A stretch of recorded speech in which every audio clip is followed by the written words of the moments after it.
distinguished chair and delegates. First, I would like to express my appreciation to President of the Senate and the President of the Chamber of Deputies of Italy for holding this P20 meeting amidst the pandemic. The pandemic has led to humanitarian crisis. In 2020, as many as 255 million people lost their jobs and 125 million people fell back into poverty.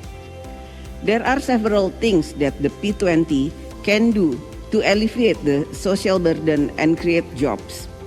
First, to accelerate the speed of pandemic recovery and the rate of global vaccination.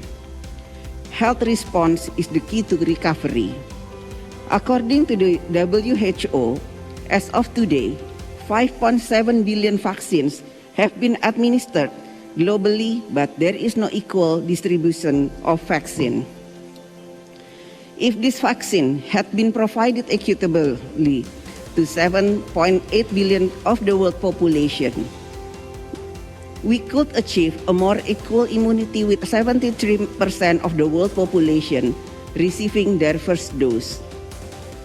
The world needs a global plan to end the pandemic, including a global vaccination roadmap to achieve fair and equitable vaccine distribution by taking measure of accelerating dose sharing, increasing diversifying global vaccine manufacturing, supporting technology transfer and waiver of intellectual property rights, eliminating vaccine discrimination.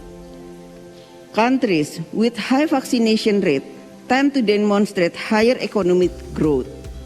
In Indonesia, our vaccination rate has achieved more than 150 million administered doses.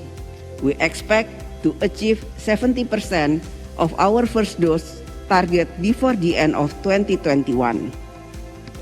Second, to drive strong and balanced economic growth in different regions. Positive economic growth will reopen jobs and in turn reduce the rate of unemployment. The IMF projects that world economic growth in 2021 may achieve 6%, but it will be unequal amongst countries. Therefore, the international community needs to coordinate economic policies, both in fiscal and monetary sector. Economic recovery should also be pursued alongside green economy implementation to create a strong, sustainable, and balanced growth. As for Indonesia, in the second half of 2021, our economy grew quite strongly at 7.07%. At the same time, Indonesia has also committed to realize quality and green economic policy.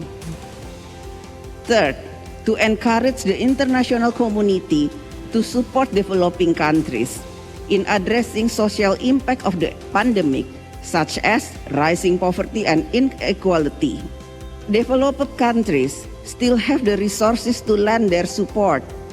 Recovery packages consist of 20% of GDP in developed countries, while it is only 2% in poor countries.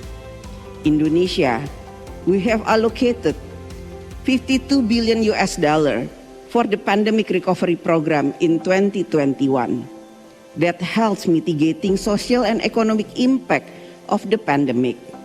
To achieve the above objective, we need the effort to enhance global partnership and strengthen multilateralism.